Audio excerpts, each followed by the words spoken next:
because the That's his aim. metric of success was rejection. Exactly.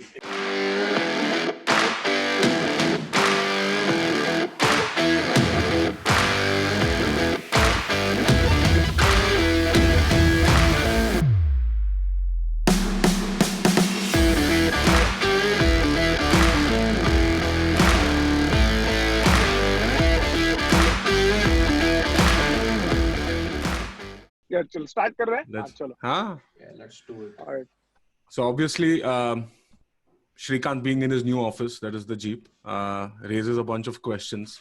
And we've been actually each of us has been working with our teams independently to actually understand what the new work from anywhere situation is, right? And Shrikant obviously has now moved to his village, and we keep debating about certain things.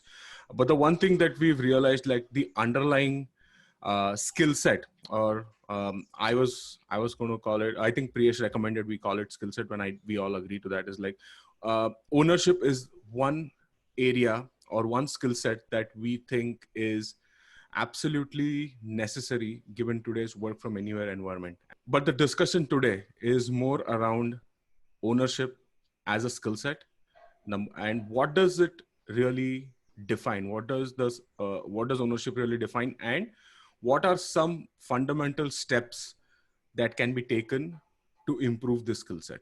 Okay, so let me start by asking Shrikant generally, what is your take now? You've been probably the one that has uh, enjoyed the work from anywhere absolutely to the fullest, right? You've gone to your Yes. village, you're fucking in your car, that's your office right now. I know all your meetings you've been taking from your car, right? So was there anything new that you had to add to the ownership skill set, and what is your take on it generally? Yeah, so thanks, Aditya. So obviously, like, I mean, we are living the changing times, and no one, I mean, none of us were actually used to like working from home or anywhere.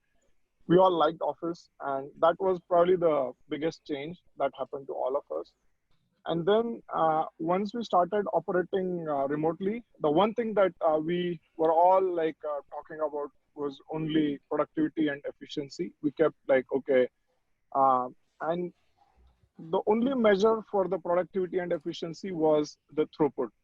And then that started me like thinking like, okay, what is it like? What is it that has really changed? And how can you adapt, and not just adapt, rather just thrive in these changing times? And then I Right. started thinking about like different attributes, behaviors, or skills, whatever you can call them, Mm-hmm. and what can sum up something that is like a true kind of like a hacker's guide to operate in these situations. And that is where I made like a long list, and then everything kind of like summed up around ownership. Right. So to me, obviously, like So basically uh, what you're saying is, when you started noting down certain things that you wanted to kind of let your team know or discuss, the underlying skill set that you saw that was most necessary to even achieve the guidelines is ownership. Does that sum it up? right, because like think of this, like, okay, we expect our people to be like proactive. Right. We expect them to like perform without too much management, Absolutely. self-manage themselves, right? Right. And reduce like the whole leadership involvement in little things. So Right. all these things can happen if you are truly owning a problem, or owning a task, or owning a project Okay. that you're a part of. Right. And what would you say, like, I understand, okay, this is what is ownership, this is what is required to survive, or this is what is the new skill set that is required in today's market and given today's situation, right? Right. um what is something that people can actually do, like literally what are the few steps that Right. people can actually take to improve on this skill set, right? So if you Got can it. name a few. Yeah. So let me step back a little bit. So again, like we keep talking about like ownership, and we, in fact, senior execs in our company too, we all expect like people to take ownership. So let me be like a little this thing. If you want to like do a small definition, ownership is where in a company like us, where there are like 200 people working across cross-functional teams, Right. you don't get to control a lot of things around you, but whatever things you do control, you must own them. So and you can't tell like, okay, you don't control anything. Obviously, if you are a part of a team, you'll control something. So Right. whatever that is, you just own it. And yes, coming back to your question, so what can you do to like kind of like get there? So Right. from my personal experience, what I've learned is like one thing that was key for in my kind of like shaping the way where I am and the way things have revolved and evolved around me. So Mm-hmm. decisioning is the key part to Mm-hmm. own certain things. So for Okay. instance, I'll give you some certain examples. Like when we moved to Pune, we were hunting offices. We'll look for a lot of offices, Mm-hmm. and we liked a few. But then the wait time there was like we had to wait for like Vivek to get up and then ask him. Then he would not have all the data points that we have. For instance, we Mm-hmm. have actually personally seen the offices. We were not really sure of whether Vivek will like this office, not like it, right? Right. And at some point like this continued for like almost 2 weeks. We saw like almost like 50 to 60 properties, and this kept going on. And then I realized like somewhere like we'll just have to like understand from like Vivek or whoever, like, okay, what's the budget and what's the space that we need, and then rest of it we should just take control of it. Now, this is like a simple kind of like a decision that we just took it. Like me and Viraj were like, okay, fine, man. Like we like this office. Vivek will just tell him like, okay, this is what we're doing.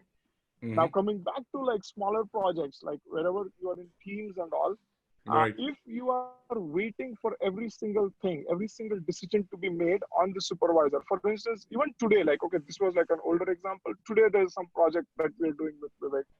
And if every now and then, like I have to wait for Vivek to wake up, then every single thing I go back and tell him like, okay, dude, like, what do you think here? What do you think there? He's Right. first of all going to get stressed out, and not that the outcome is going to be like massively, amazing, Right. right? So instead, like if I can, and another thing is that you cannot. Most of like when you join a new company, it takes time for you to like adapt to the culture, and you can't like even my guys. I mean, in my team there are engineers who are really smart, and I constantly tell them that, okay, boss, like you don't need to come to me to ask these things. Like I trust your judgment here, but they are not kind of like they don't want to Right. take But decisions. now to add, let's take the same example, right? You guys were in Right. Pune, you guys were looking for offices, right? But there must have been some. So let's say somebody asks you that, hey man, why did you make this decision, right? There must have been some rational thinking behind it, right? Got it. Some, right? You must have criterialized some like, okay, I'm going to do ABC and I know that this is important, so I'm going to take this decision, right? There was some rational thinking there, right? How Right. do you Right. like? What do you say on that? Yeah, right. So one really good, interesting thing that I recently came across about decisioning. So again, like with decisioning, like there is some risk involved when you are taking any decision. And Hmm. what the important thing here is like it forces you to critically think about a problem, which Correct. clearly you cannot do if you like. Let's say you have given me some project. Every time Right. I come to you and you have told me, you have explained me what needs to be done and why needs to be done. So Right. there's no ambiguity about what needs to be done here. Right. But if I don't put any of my thought, any of my thinking, or rather, I don't want to take any decisions, I will never be able to critically think about the problem. Right. So here's an interesting thing about decisioning that I read recently.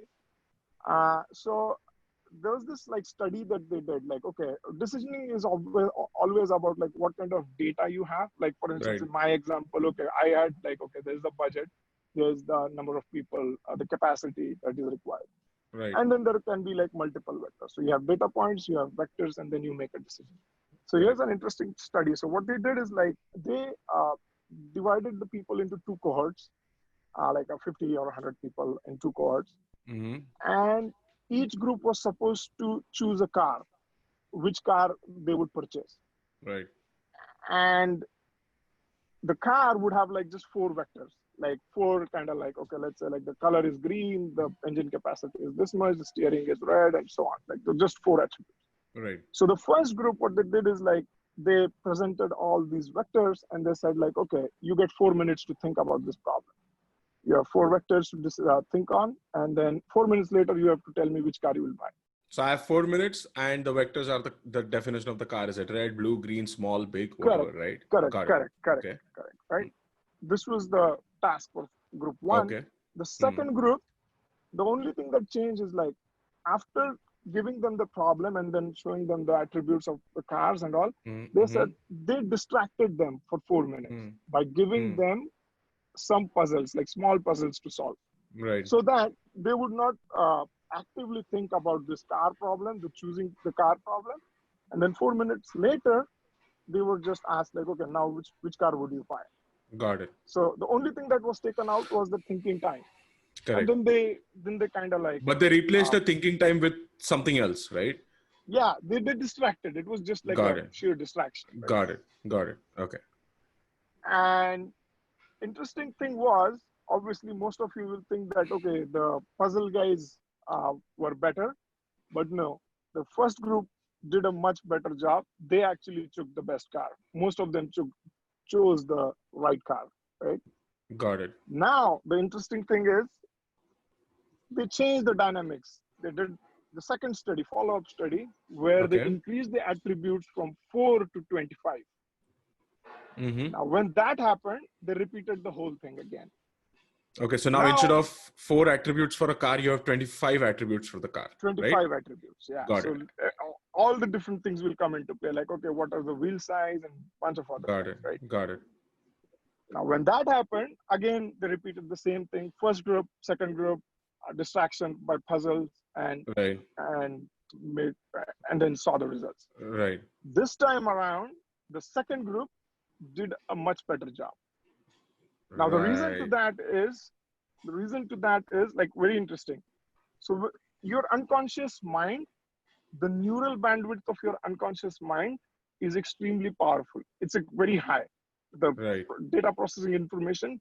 So in the second case, these guys never thought about, and the problem is beyond logical reasoning. When you have like 4 vectors, your mind can compute it very easily. Like that decision is like fairly easy. That okay, because I know all the data is right in front of you, right? So you can easily make. Yeah, right. And the data points are less. So you just have 4 data points, right? So if I were to tell you like, okay, you have to pick headphones, and the only data points that you have is like 3 data points. So much easy, right? But if I have like 25 attributes and then there are like 50 combinations, like our conjoint problem rather, then it gets really difficult. And most of the decisions will have a lot of data points, a lot of variables in place. Any decision will never have enough data. So if you have enough data to make a decision, then anyone can make that decision, right? So if the same, then it becomes obvious, right? It becomes 100% logical. So basically, coming from what I get from this generally is that when you have all the information presented in front of you, anybody can make a logical decision based on the data point, right? Correct. But when you don't have all the information present with you, you have to rely on your subconscious mind also. Correct. But take some decisions because you underestimate your subconscious decisions. Yeah, exactly. Priyesh, like, did you hear what Shrikant just said, or did you drop? Right. No, I was there. Like I heard. Like okay, so his basic, obviously, he stresses a lot on decision making based on instinct rather than waiting for all the data to present in front of you, right? How do you agree? Firstly, do you agree, disagree? Number one, and definitely, what is your take on it? Obviously.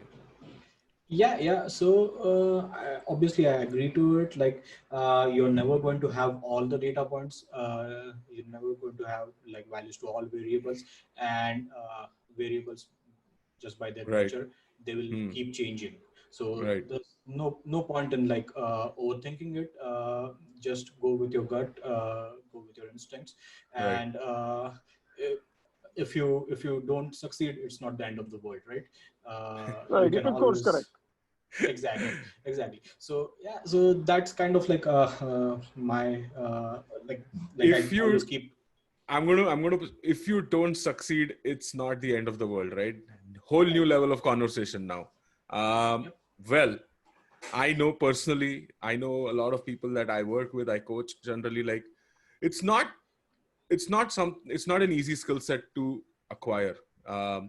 That if something doesn't work, it's not the end of the world, right? Mm. This Exactly. is an extreme, it's a very powerful skill set if, in my opinion, right? Because I see a lot of people, not just in Question Pro but around me also, generally becoming extremely nervous when things don't go their way, right? Yep. What do you do personally, or what do you, both of you guys, I would like to start with Prash and then go to Shrikant also. Over the time, over the years, you guys have obviously done certain things to strengthen the skill set, right? So Yeah. what do you want to say on that? Exactly. Yeah, exactly. So that's basically like initially when we started talking about it, the reason I said it's a skill set or a skill, because it's something you can learn. It doesn't matter if you don't have it. You can obviously go and learn it. That's why I want to call it a skill set. So, and like you said, like initially, like uh, when I started working here, and even I think it was the same with you guys. Like we were probably nervous about a lot of things, Right. and like with time we learned it. So I kind of like kind of like can put it into 2 points here. The first one is like what I always keep telling people is to not give a fuck. Now now a lot of time that that's taken like in a negative sense, but what I actually mean is uh, you should give a fuck about things that actually matter, Right. and don't worry about other stuff. That's basically coming back to the So what do you, rejections and what that failures. also means is like, when you are prioritizing your day, your time, right? Do Right. you basically prioritize and give more importance and care about things that really matter to you in terms of your priorities that you set up, right? And then obviously Exactly. don't worry so much about the low priority items. It's not the end of the world. Is that where Right. you're coming from? Yeah, that's one way of looking at it, Yeah. but the other way is like Mm-hmm. to kind of circle back to our previous conversation, Mm-hmm. like it's about rejections and failures, right? So Mm-hmm. like for example, if I can give my own example, like working on, and if I'm working on an FRD, like previously, like a few years back, like I used to be worried about like if it's going to get rejected, or if just someone is going to come and shit on it, right? Right. And that kind of hampered my work, and that kind of like hindered like blocked me from Right. taking like complete ownership. So Right. like over time I learned it really doesn't matter, right? In the long run it's Can not going to you matter. isolate to one particular instance in your journey with Question Pro that Mhm. has helped that there's a project or something where Mhm. you failed, right? But Mhm. instead of getting nervous and really crashing and burning, how did you use that to kind of evolve or develop a new skill set that says, you know what, it's not the end of the world. I'm going to try this again, or maybe I'm going to try Yeah. something else, right? So Can you yeah, I isolate to some incidents? yeah, so I don't really have a specific example here.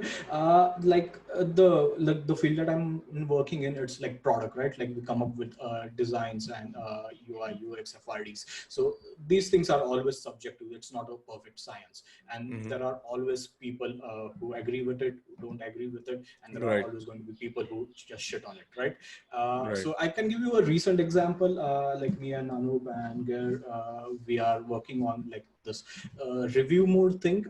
We have not even finalized its actual name as of yet. So I have like gone and done at least like 3 to 4 iterations of it.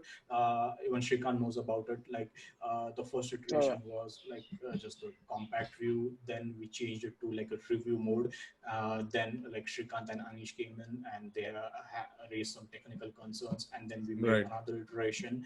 Then we reviewed it with Gear, and Gear had some more concerns regarding the UI UX, and then we kind of like changed it again. And like each of these iterations were like almost like not really almost, they were actually like complete Yeah, 360s or like major Right. changes. Yeah. 360s, right? I had to start from scratch.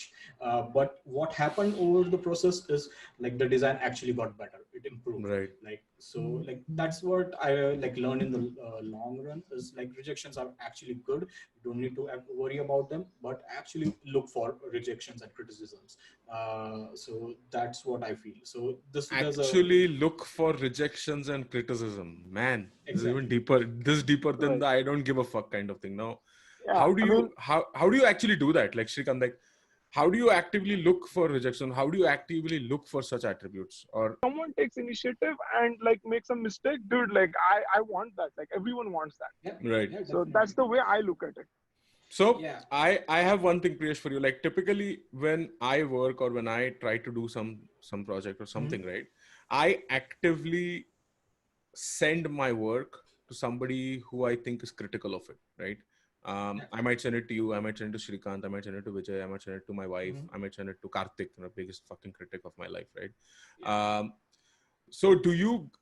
That works for me generally because I typically try to send it to people that are always critical of certain situations, right? Yeah. I've been able to create such an environment or at least be around people that I know are not just going to say yes for the fuck of it, right? I call them like my critical circle, right? Like Right. that's what you call them, right? Exactly. Do you think that's important for everybody Yeah, to have? definitely. Absolutely. Like definitely. So, like as you know, like I think all of us do that. Like we review our work with each other definitely, and then we have like some other people, and obviously Karthik is one of them for like every one of us to get some negative feedback on. But there's a kind of like a flip side to it. So I believe like you should get feedback, but get feedback from like a limited number of people Right. because I kind of subscribe to the too many cooks principle.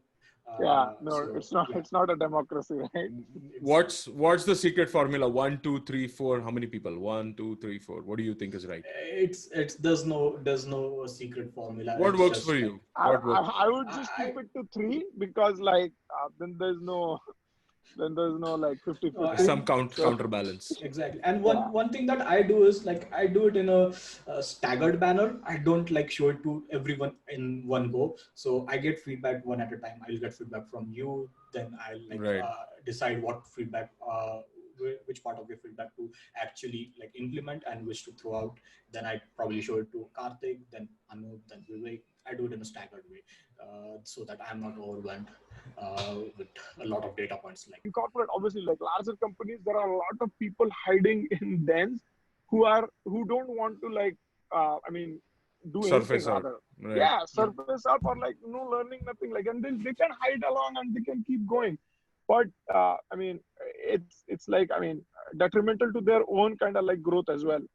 Not just the organization, but for their own personal growth more than the organization, I would say.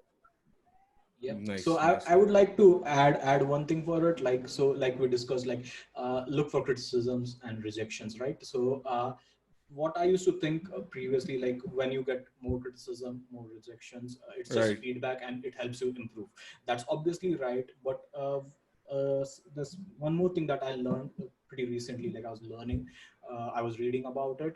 It's called like the go for no principle. Hmm. So I'll sum it up in like an example which I read. So like the typical job of a sales team is to get sales, right? Right. To go out and get the most number of sales that are possible. It's like Right. looking for yeses rather than Right. looking for nos. Right. But like in this like blog article I was reading, they said like they did an experiment where they said like go out and get the most number of nos rather than yeses. Hmm. And that was like their kind of like a challenge or objective for the month. And what ended up is the guy who got the most number of no's also got the most number of sales. Uh, and the reason that happened is like he was not worried about rejection anymore, right? Because his aim was He to was get not afraid to ask people to exactly, upgrade. Simple, exactly, right? He was exactly. not. He, Oh fuck, that's a good point, right? He was just not right. afraid to ask because the That's his aim. metric of success was rejection. Exactly. Right. So Right. that Right. like Right. when you think about it that way, it's so obvious, but it's so not obvious as well in the same No, same way. but I So think yeah, it's again like like all skill sets come in life, without practice, you're not going to be able to develop any skill Correct. set, right? Yeah. May it be football, poker, or fucking ownership, right? It falls into the category of a skill set, and the basic definition of improving a skill set is all practice, learning You new know, techniques and practicing it. then I came up with this like thing where I said like own without title. So you don't need like title to be an owner, right? Like I mean, Right, you can be an entrepreneur in your own space, right? Even in while you're working for Question Pro or any other company for that right, matter.